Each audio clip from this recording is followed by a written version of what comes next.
یا بنی اسرائیل اذکروا نعمتی التی انعمت علیکم واوفوا بعہدی اوف بعہدکم وایای فارہبون۔ بنی اسرائیل، چونکہ یہ لفظ پہلی مرتبہ قرآن مجید میں آ رہا ہے تو یہاں تھوڑی سی وضاحت کرنی ہوگی۔ ابن جو عربی میں بیٹے کے لیے آتا ہے ابن، اس میں جو شروع کا حمزہ ہے یہ در حقیقت اضافی ہے، اصل لفظ جو ہے بے نون پر مشتمل ہے، اسی لیے اس کی جمع سالم آتی ہے بنون۔ قرآن مجید میں المال والبنون زینۃ الحیات الدنیا، تو یہ جو اس کی جمع سالم ہے وہ در حقیقت بنون ہے، اور پھر اس کی حالت نسبی اور حالت جری بنین ہوگا، اور جب یہ مضاف بن جائے گا تو اس کا وہ نون گر جائے گا، تو اے بنی اسرائیل، اے اسرائیل کی اولاد۔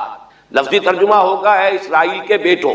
لیکن یہ کہ مراد اولاد ہے، اس میں برسبیل تغلیب اگرچہ خطاب مردوں سے ہو رہا ہے جیسے کہ قرآن مجید میں اکثر و بیشتر ہے،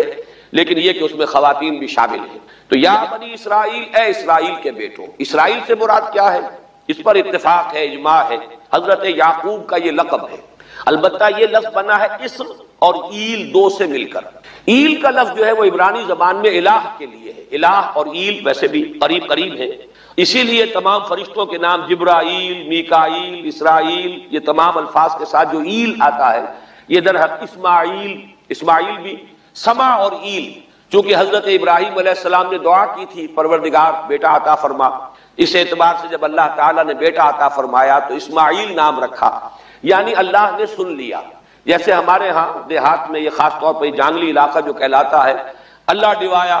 اللہ سنیا، یعنی یہ اللہ نے جس کے بارے میں ہماری دعا سنی اور ہماری استدعا کو قبول فرمایا، تو یہ گویا کہ اسماعیل کے معنی یہ ہے۔ تو اسرائیل جو ہے اسر اور ایل سے مل کر بنا ہے۔ عبرانی اور عربی زبان کے بارے میں یہ اختلاف ہے، ایک رائے تو یہ ہے کہ ماں بیٹی کا رشتہ ہے، عربی زبان عبرانی سے نکلی ہوئی، لیکن زیادہ اکثر محققین کی رائے یہ ہے کہ یہ دونوں بہنیں ہیں۔ کوئی اور کامن زبان تھی، سیمیٹک لینگویج ابتدائی، جس سے کہ یہ دونوں زبانیں پھر وجود میں آئی ہیں، گویا کہ ان کے درمیان رشتہ جو ہے وہ بہنیں ہونے کا ہے، ماں اور بیٹی کا نہیں ہے، لیکن ظاہر بات ہے کہ مشابہت اور ان کے اندر جو ہے قرب جو ہے اور مناسبت وہ بہت نمایاں ہے۔ اسر کے دو ترجمے کیے ہیں، یہودی علماء تو اس پر بہت زیادہ جزم کے ساتھ قائم ہے کہ اسر سے مراد ہے بطن، یعنی رجل عظیم، جواں مرد، بہت باہمت انسان، اس لیے کہ ان کے ہاں یہ عقیدہ ہے اور بڑی تحریف جو ہوئی ہے تورات میں، اس میں ایسی ایسی باتیں بھی ہیں۔ حضرت یعقوب کی جو مدح کی گئی ہے اس میں اس حد تک مبالغہ ہے کہ حضرت یعقوب کی اللہ تعالیٰ کے ساتھ کشتی ہوئی اور اللہ کو پچھاڑ لیا حضرت یعقوب نے، تو معلوم یہ ہوا کہ یہ تو بڑے بہادر اور بہت جری انسان، اس اعتبار سے وہ بطل اور رجل کا ترجمہ کرتے ہیں اسر کا، لیکن یہ کہ صحیح ترجمہ جو ہے وہ اسر کا ہے، بندہ، عبد، اس لیے کہ عربی کا لفظ جو بنا ہے اسیر، اسیری، کوئی کسی کا غلام ہے، اسیر، اسی سے لفظ اسرہ بنا ہے۔ اسرہ ہے کنبہ، کنبہ بھی آپس میں جڑا ہوا ہوتا ہے، ان کے بندھن ہوتے ہیں دوستی کے، محبت کے، اخوت کے، تو اسی طریقے سے یہ اسر کا لفظ آتا ہے کسی بندھن کے لیے۔ اسیر جو ہے پچھلے زمانے میں جبکہ جیلوں کا رواج نہیں تھا، تو اگر کسی شخص کے ذمے کسی کی کوئی رقم ہوتی تھی دینی تو اس شخص کو اس کے حوالے کر دیتے تھے، وہ اس کا ذاتی قیدی ہوتا تھا، ذاتی اسیر، اس کی تحویل میں رہتا تھا، جب تک کہ اس کے اعزاء اقارب آ کر وہ رقم ادا نہ کر دیں وہ شخص اس کی تحویل میں رہتا تھا، وہ اس کا اسیر ہوتا تھا۔ اس اعتبار سے غلام کے معنی میں یہ لفظ جو ہے مستعمل ہے، تو اسرائیل کا ترجمہ ہوگا عبداللہ۔ آزان تو میں عرض کر رہا تھا کہ اسرائیل کا ترجمہ ہوا عبداللہ، گویا کہ اب تک ہم نے یا بنی اسرائیل کا ترجمہ کیا اے اللہ کے بندے کی اولاد، مراد ہے حضرت یعقوب علیہ السلام۔ حضرت یعقوب حضرت اسحاق کے بیٹے ہیں، حضرت اسحاق حضرت ابراہیم علیہ السلام کے دوسرے بیٹے ہیں۔ حضرت ابراہیم کو پہلا بیٹا اللہ نے عطا فرمایا اسماعیل، اسی لیے میں عرض کر چکا ہوں سما اور ایل سے مل کر بنا ہے۔ جو دعا کی تھی انہوں نے، اس دعا کا پہلا جواب جو ملا ہے اللہ تعالیٰ کی طرف سے، اس کی مقبولیت کا جو ظہور ہوا وہ حضرت اسماعیل کی شکل میں۔ پھر یہ کہ حضرت سارہ کو بھی اللہ تعالیٰ نے اولاد دی اور حضرت اسحاق پیدا ہوئے۔ اس وقت یہ جو بشارت دی گئی ہے قرآن مجید میں متعدد مقامات پر آگے چل کر آئے گا کہ حضرت سارہ کے ہاں بھی اولاد ہونے کی جو بشارت حضرت ابراہیم علیہ السلام کو فرشتے دینے آئے تھے، اسی میں یہ بھی تھا کہ نہ صرف یہ کہ تمہیں ایک بیٹا عطا ہوگا بلکہ اس کے بعد پوتا بھی عطا ہوگا، گویا کہ ایک بہت جلیل القدر پوتا، اس اعتبار سے ایک رائے یہ ہے کہ یعقوب عقب سے بنا ہے، گویا کہ بشارت میں پہلے ہی سے شامل تھا حضرت یعقوب علیہ السلام کا ذکر بھی، کہ اسحاق کے بعد اسحاق کے ہاں ایک بہت جلیل القدر بیٹے کی ولادت ہوگی اور اس کا نام یعقوب ہوگا، یعنی اسحاق کے بعد آنے والا، بیٹے کے بعد جو پوتا آتا ہے۔ لیکن یہود کی رائے یہ ہے کہ حضرت یعقوب پیدا ہوئے ہیں اپنے بھائی عیسو کے ساتھ، یہ تمام بیٹے ہیں حضرت اسحاق علیہ السلام کے، دو بیٹے پیدا ہوئے بیک وقت، جڑواں بھائی۔ پہلے حضرت عیسو کی ولادت ہوئی ہے، اور تورات کے الفاظ یہ کہ یعقوب اپنے بھائی عیسو کی ایڑیاں پکڑے ہوئے تولد ہوا،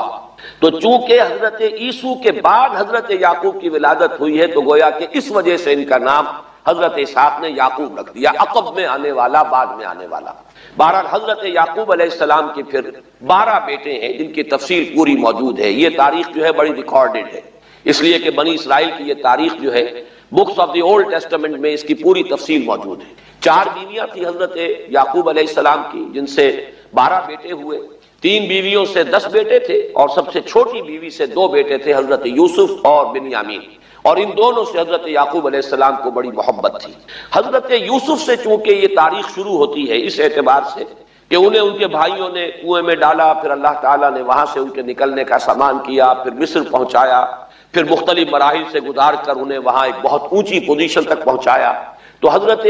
یوسف علیہ السلام سے اس اعتبار سے ان کی تاریخ شروع ہوتی ہے۔ 1906 قبل مسیح میں حضرت یوسف علیہ السلام کی پیدائش ہے، جہاں تک صحیح اندازہ کیا جا سکا ہے۔ یوں سمجھئے کہ آج سے تقریباً 4000 سال قبل یہ حضرت یوسف کی پیدائش ہے،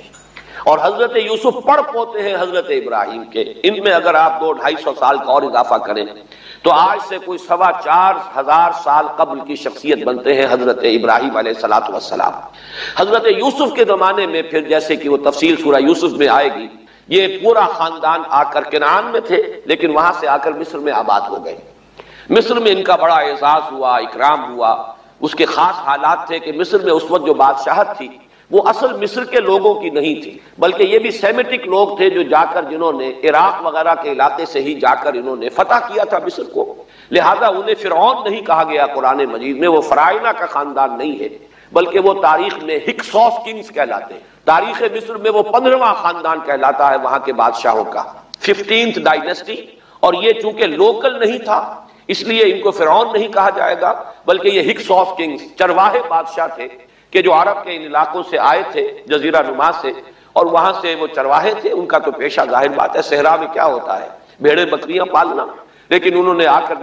مصر کو فتح کیا، وہاں ان کی بادشاہت ہو گئی۔ محسوس ایسا ہوتا ہے کہ ایک سیاسی پہلو موجود تھا، وہ جو بادشاہ مصر نے جس طریقے سے اعزاز کیا ہے حضرت یوسف علیہ السلام کا، پھر جو اختیار دیا، جو اقتدار دیا، جو ان کو حیثیت دی، پھر انہیں اجازت دی کہ اپنے پورے خاندان کو بلا لیں، اور پھر مصر کا بہترین جو زرخیز ترین علاقہ تھا وہ انہیں عطا کر دیا کہ یہاں آباد ہو جاؤ، جشن کا علاقہ، یا گوشن بھی کہتے ہیں، جشن بھی کہتے ہیں۔ یہ جو نائل کا ڈیلٹا ہے کہ جو جا کر آپ کو معلوم ہے کہ دریا جو ہیں جب بہت سی شاخوں میں تقسیم ہو جاتے ہیں سمندر میں گرنے سے قبل، تو وہ ڈیلٹا جو ہے زرخیز ترین علاقہ ہوتا ہے۔ آرٹیفیشل اریگیشن کے اور نظام تو تھے نہیں، جہاں دریا ہی چھوٹی چھوٹی نہروں کی شکل اختیار کر لے وہاں گویا کہ وہ فطری طور پر جو ہے بڑے وسیع رقبے کے اندر اریگیشن ہو سکتی ہے، تو اس ڈیلٹا کے علاقے میں بہترین علاقہ ان کو دیا گیا، وہاں آباد ہو جاؤ۔ وہاں یہ رہے ہیں گویا کہ پیرزادوں کی حیثیت، ابھی ان کے پاس کوئی شریعت نہیں، ابھی کوئی کتاب نہیں ملی، ابھی صرف یہ ایک خاندان ہے، حضرت ابراہیم کی نسل کا ایک خاندان ہے، اس لیے کہ حضرت ابراہیم کی نسل میں حضرت اسماعیل کی نسل ہے کہ جو عرب میں آباد ہو چکی، ان کی نسل میں پھر حضرت اسحاق کے بیٹوں میں سے بھی عیسو کی نسل وہ اور جگہ پر آباد ہو چکی۔ اس اعتبار سے یوں نہ سمجھیے کہ نسل ابراہیم صرف ان پر مشتمل ہے، اسی طرح بنی قطورہ تیسری جو آپ کی اہلیہ تھی ان کی اولاد بھی، تو گویا کہ یہ بہت وسیع حلقہ ہے جو اولاد ابراہیم کا ہے۔ تو اولاد ابراہیم میں سے ایک شاخ ہے جو آ کر، یعنی حضرت یعقوب کے 12 بیٹے اور حضرت یعقوب بھی آ کر یہاں آباد ہو گئے، اور یہاں پھر یہ کچھ عرصے تک تقریباً 100-150 برس تک تو بڑے عیش میں رہے۔ یہ تقریباً یوں سمجھیے کہ 1850 قبل مسیح میں ان کا داخلہ ہوا ہے مصر کے اندر، اور وہاں پر 150 برس جو ہیں انہوں نے بڑے عیش میں گزارے ہیں۔ یہ پیرزادے تھے اس لیے کہ بادشاہ معتقد ہو چکا تھا حضرت یوسف علیہ السلام کا، اگرچہ یہ تو ثابت نہیں ہوتا کہ وہ ایمان لایا ہو حضرت یوسف علیہ السلام پر، اس کا کوئی ثبوت نہیں، لیکن معتقد تھا، اور ان کی نیکی کا، پارسائی کا، شرافت کا، ذہانت کا، صلاحیتوں کا اعتراف پوری قوم کو تھا، جس طریقے سے کہ انہوں نے اس ملک کی جو نیا ہے اس کو جس طرح پار لگایا ہے، وہ شدید ترین قحط کا جو ایک دور آیا اس میں سے، اور جتنا بہترین انتظام کیا اس کی بنا پر ان کی صلاحیتوں کے سب معترف تھے۔ وہ 130 برس کی عمر میں غالباً ان کا انتقال ہوا ہے، اور 80 برس تک انہوں نے مصر پر گویا کہ جو سب سے زیادہ با اختیار شخص وہاں تھا بادشاہ کے بعد، بادشاہ اپنی جگہ پر تھا لیکن یہ کہ جو بادشاہ کے بعد سب سے زیادہ با اختیار شخصیت تھی وہ حضرت یوسف کی تھی 80 برس تک۔ اور اس عرصے میں اور پھر یہ 150 برس جو میں نے عرض کیا ہے کہ اس میں یہ خوب پھلے پھولے، ان کی اولاد جو ہے وہ کثرت کے ساتھ پھیلی، لیکن اس کے بعد وہاں پھر ایک انقلاب آیا۔ اس انقلاب کو آپ کہیں گے جیسے کہ مختلف ممالک میں آتا ہے، اب سنز آف دی سوائل جو اس ملک کے رہنے والے تھے، اصل آبادی قبطیوں کی، انہوں نے بغاوت کی اور ہکسوس کنگز کو نکال دیا، وہ خاندان ختم ہو گیا۔ جب وہ چلے گئے تو جو ہکسوس کنگز کے یہ گویا کہ بہت ہی منظور نظر تھے اور یہ مراعات یافتہ طبقہ تھا بنی اسرائیل کا، حضرت یعقوب کی اولاد کا، اب ان پر عتاب شروع ہوا، اب ان کا زوال آیا۔ تو یوں سمجھیے کہ تقریباً 400 برس اس کے بعد ان کے بڑی ہی شدت کے اور بڑی سخت غلامی کے، رفتہ رفتہ اس میں شدت پیدا ہوتی گئی ہے، لیکن یہ ہے کہ یہ 400 برس اس لیے کہ پھر 1300 قبل مسیح میں 550 برس بعد پھر ان کا ایکسوڈس ہوا ہے مصر سے، جب حضرت موسیٰ علیہ السلام کو اللہ تعالیٰ نے مبعوث فرمایا، پھر حضرت موسیٰ علیہ السلام ان کی نجات کا ذریعہ بنے، اور پھر مصر سے لے کر وہ انہیں نکلے ہیں، معجزانہ انداز میں ہی سمندر کو پھاڑ کر ان کے لیے اللہ نے راستہ بنایا ہے، قدم قدم پر معجزوں سے ان کی تائید کی ہے، کھانے پینے کے لیے صحرائے تیہ میں کچھ نہیں تھا تو من و سلوہ دیا ہے، پانی پینے کے لیے نہیں تھا تو ایک ضرب سے چٹان میں سے 12 چشمے جو ہے اللہ تعالیٰ نے بہا دیے کہ 12 قبیلے ہیں آپس میں لڑے نہ، کہیں پانی پینے پلانے پہ جھگڑا اور کہیں گھوڑا آگے بڑھانے پہ جھگڑا، قبائلی زندگی میں یہ بڑا سینسیٹیو ایشو ہوتا ہے، لہذا قد علم کل اناس مشربہم، ہر قبیلے کے لیے ایک گھاٹ معین ہو گیا، تمہارا چشمہ یہ ہے، تمہارا چشمہ یہ ہے، ایک ضرب سے 12 چشمے پھوٹ گئے۔ پھر انہیں وہاں کوہ طور کے قریب پڑاؤ ڈال کر ان کو وہاں چھوڑ کر حضرت موسیٰ علیہ السلام جو ہے اللہ تعالیٰ کی طلبی پر کوہ طور پر گئے ہیں، وہاں تورات عطا ہوئی۔ تو تورات کے عطا کیے جانے کے بعد اب سمجھیے کہ اب ان کی حیثیت ایک امت کی بن گئی، کتاب پر امت کی تشکیل ہوئی۔ یہ امت مسلمہ قرآن مجید کی بنیاد پر امت ہے، جب یہ کتاب دی گئی ہے اس کی بنیاد پر ایک شریعت دی گئی ہے، کتاب دی گئی ہے، کتاب ہدایت ہے، تو اس نے امت کی شکل اختیار کی۔ یہی وجہ ہے کہ لفظ امت جو ہے قرآن مجید میں صرف مکی صورتوں کے اندر، مدنی صورتوں میں استعمال ہوا ہے۔ کنتم خیر امت اخرجت للناس سورہ آل عمران میں، کذالک جعلناکم امۃ وسطا لتکونوا شہداء علی الناس ویکون الرسول علیکم شہیدا، یہ سورہ بقرہ میں آگے چل کر آ جائے گا۔ تو اصل میں جیسے تشکیل امت جو ہوئی ہے وہ در حقیقت مدنی دور میں آ کر ہوئی ہے جبکہ شریعت عطا کی جا رہی ہے۔ اسی طریقے سے یہ ایک خاندان تھا، حضرت ابراہیم کی نسل کی ایک شاخ، اس نے امت کی حیثیت اختیار کی ہے جبکہ صحرائے تیہ میں جب ان کا قیام تھا اور اس صحرائے سینا میں، اور وہاں پر پھر حضرت موسیٰ علیہ السلام کو تورات دی گئی اور شریعت دی گئی، تب سے یہ امت ہے، اور یہ ہے 1300 قبل مسیح۔ 610 عیسوی میں، اب سمجھیے 1300 وہ جمع کیجئے، 610 یہ جمع کیجئے، 1910 برس بعد پھر حضور صلی اللہ علیہ وسلم پر قرآن مجید کی وحی کا آغاز ہوا، اور 622 میں حضور نے ہجرت فرمائی، اور اس کے بھی کوئی 2 سال یا 1 سال کے بعد جو ہے یہ آیات نازل ہو رہی ہیں جو ہم اس وقت پڑھ رہے ہیں۔ تو یہ سارا جو ہے تاریخی پس منظر ذہن میں رکھیے کہ یہ تقریباً 2000 برس کی تاریخ جو ہے ان کی بحیثیت امت، ویسے تو ان کی تاریخ اگر شروع کریں گے بنی اسرائیل تو حضرت یعقوب سے شروع ہونی چاہیے اور وہ اس سے زیادہ ہو جائے گی طویل، لیکن در حقیقت امت کی حیثیت سے ان کی تاریخ 2000 برس کی شمار ہوگی کہ 1300 قبل مسیح میں جب ہجرت کی ہے حضرت موسیٰ علیہ السلام نے اپنی قوم کو لے کر مصر سے، اور جب صحرائے سینا میں آئے ہیں، سینائی پیننسولا میں، اور پھر کتاب ملی ہے، تورات عطا کی گئی، شریعت عطا کی گئی، تب سے اس کا امت کی حیثیت سے آغاز ہوا۔ ایک بات اور نوٹ کر لیجئے، ان کو امت مسلمہ کیوں نہیں کہا گیا؟ اس کے لیے اس کا ایک سبب ہے۔ در حقیقت امت مسلمہ کا لفظ یا خیر امت یا امت کا لفظ جو ہے اس موجودہ امت کے لیے اس لیے استعمال کیا گیا ہے کہ یہ امت کسی ایک نسل پر مشتمل نہیں، یہ امیین اس کے نیوکلیس ہے، لیکن یہ کہ ہر نسل کے لوگ اس میں آ کر شامل ہوئے ہیں، ہر قوم جو ہے اس میں آ گئی ہے، اس لیے اس کا نام جو ہے وہ صفاتی ہے۔ امت مسلمہ، لیکن چونکہ یہ سابقہ امت مسلمہ ایک ہی نسل پر مشتمل ہے، حضور صلی اللہ علیہ وسلم سے پہلے کسی نبی اور کسی رسول کی بعثت اس کی قوم سے باہر نہیں ہوئی، کسی ایک خاص قوم کی طرف بعثت ہوئی ہے، کسی خاص علاقے کی طرف بعثت ہوئی ہے۔ بعثت عمومی الی کافۃ الناس، یہ صرف محمد الرسول اللہ صلی اللہ علیہ وسلم کی امتیازی شان ہے۔ وما ارسلناک الا کافۃ للناس بشیرا ونذیرا۔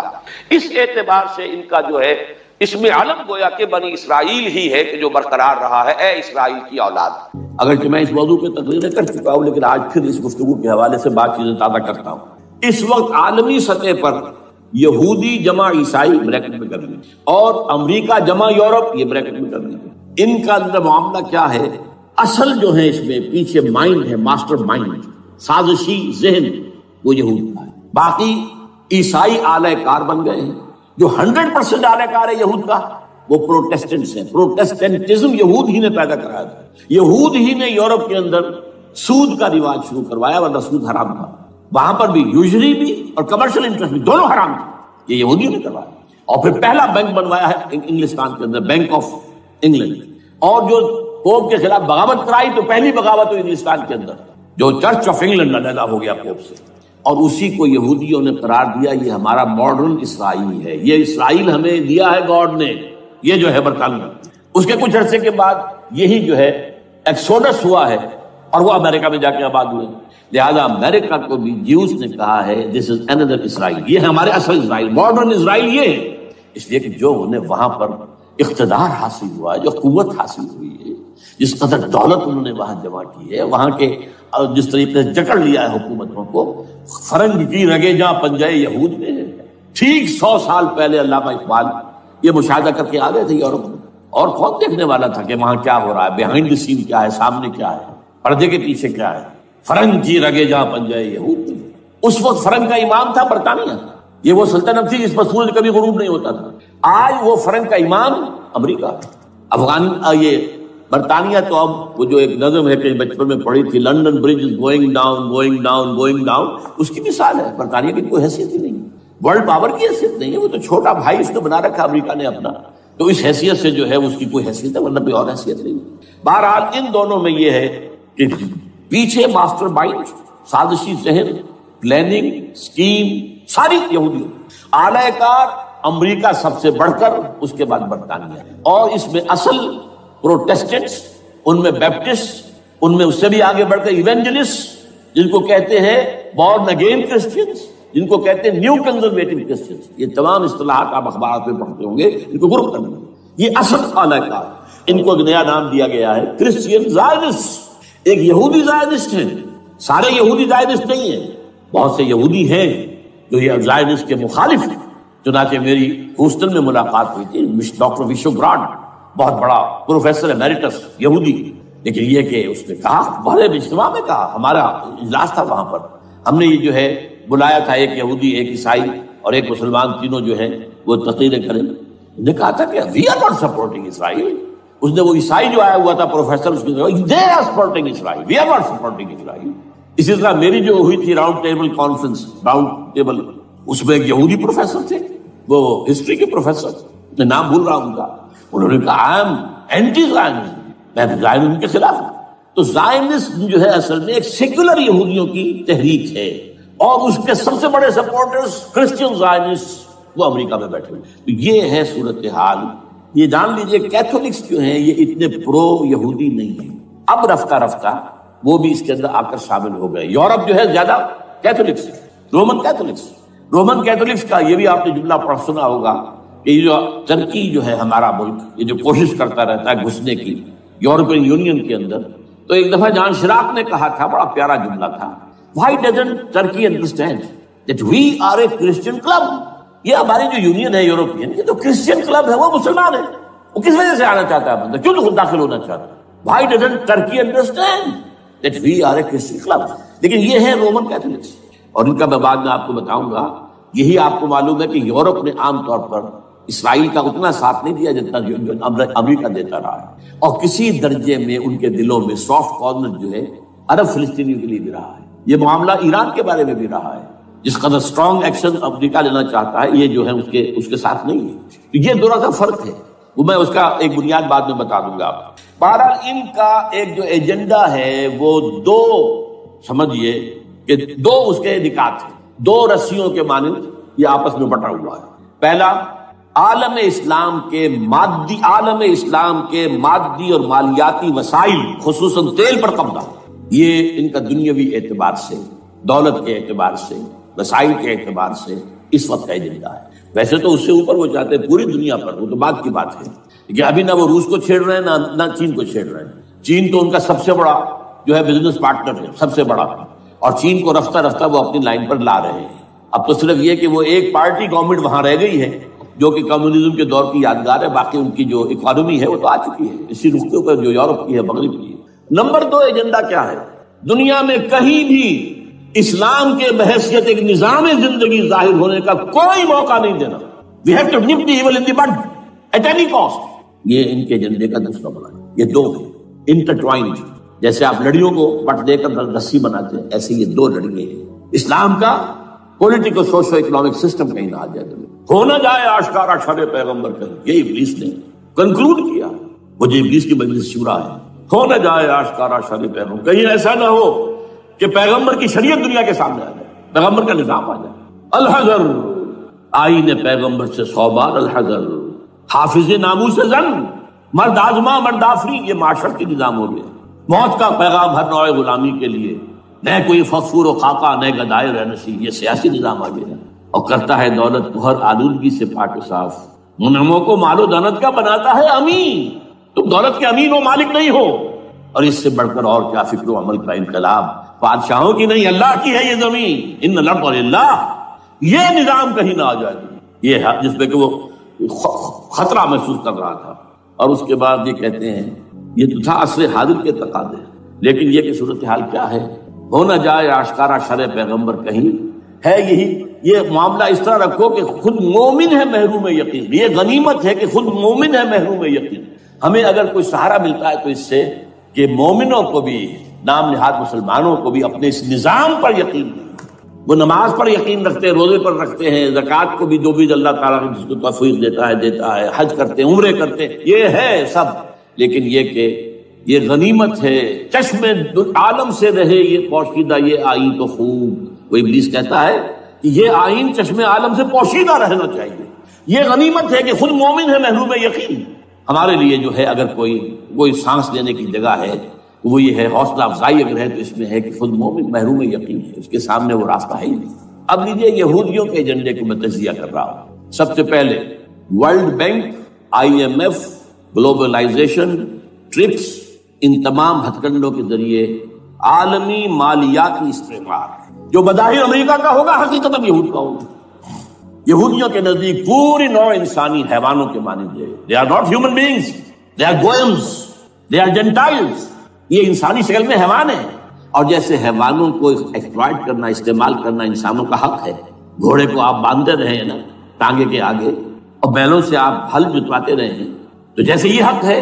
ایسے ہمارا حق ہے پوری دنیا کے جو ہے وسائل ان کو کھینچے۔ ہاں جیسے گھوڑے اور بیل کو بھی کچھ نہ کچھ دانا تو ڈالنا پڑتا ہے، چارہ تو دینا پڑتا ہے، تو ان کو بھی کچھ دو، یہ پوری نوع انسانی ورکرز بن کر رہ جائے، حیوان بن جائیں، بالکل شہوت کے غلام بنا دو انہیں، اخلاقی اقدار کا بیڑا غرق کر دو، خاندانی نظام کو تہوبالا کر لو۔ یہ باقاعدہ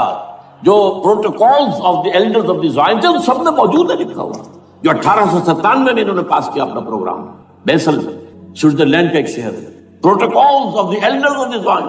ان کو حیوان بنا دو، بس حیوانوں سے کام لیتے رہو، ہاں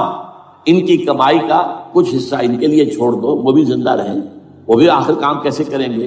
اور اصل جو ہے ملائی کھینچ دو اپنے اس نظام کے ذریعے سے۔ World Bank, IMF، stock exchange, TRIPS, globalisation, اس کے ذریعے سے عالمی مالیاتی استعمار۔ نمبر 2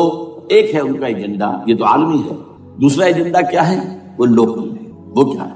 گریٹر اسرائیل کا قیام، جس میں مصر کا سارا زرخیز علاقہ شامل ہوگا، جو ڈیلٹا کا علاقہ کہلاتا ہے اس کا، جہاں کے اس وقت کے بادشاہ نے، حضرت یوسف علیہ السلام کے زمانے کے بادشاہ نے، وہ فرعونہ کے خاندان میں سے نہیں تھا، وہ عرب تھا، عربوں ہی سے کسی وقت کوئی قوم آئی تھی جو کہ مصر پر قابض ہو گئی تھی، اس نے حضرت یوسف کے خاندان کو لا کے وہاں آباد کیا، بہترین جشن کا علاقہ کہلاتا ہے، بہترین، وہ کہتے ہیں ہمارا ہے، ہم رہے وہاں پر کئی 100 برس تک رہے، عراق ہمارا ہے، وہاں ہمیں قید میں رکھا گیا، نیبوکڈنیزر دے گیا تھا۔ عرب کا شمالی حصہ جو ہمارا ہے، وہاں خیبر میں یہودی قلعے تھے، اور وہاں مدینے کے اندر جو ہے 3 قبیلے یہودی تھے جنہیں محمد نے صلی اللہ علیہ وسلم نے وہاں سے نکال باہر کیا تھا۔ یہ جارڈن یہ ترکی کا بھی کچھ حصہ ہمارا ہے، باقی پورا لبنان اور پورا فلسطین یہ سب اس کے اوپر بنے گا ایک greater Israel, this is there لوگ کر کے۔ اور اس کے لیے ضروری ہے ایک بہت بڑی جنگ، ایسے آسانی سے نہیں ہو جائے گا۔ آرمگیڈون جس کو حضور نے فرمایا الملحمۃ العظمیٰ،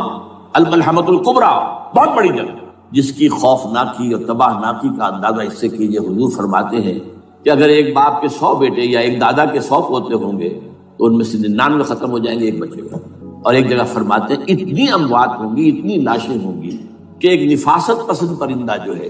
جو گندگی پہ نہیں اترنا چاہتا، ایک تو ہے یہ کوے، چیلیں،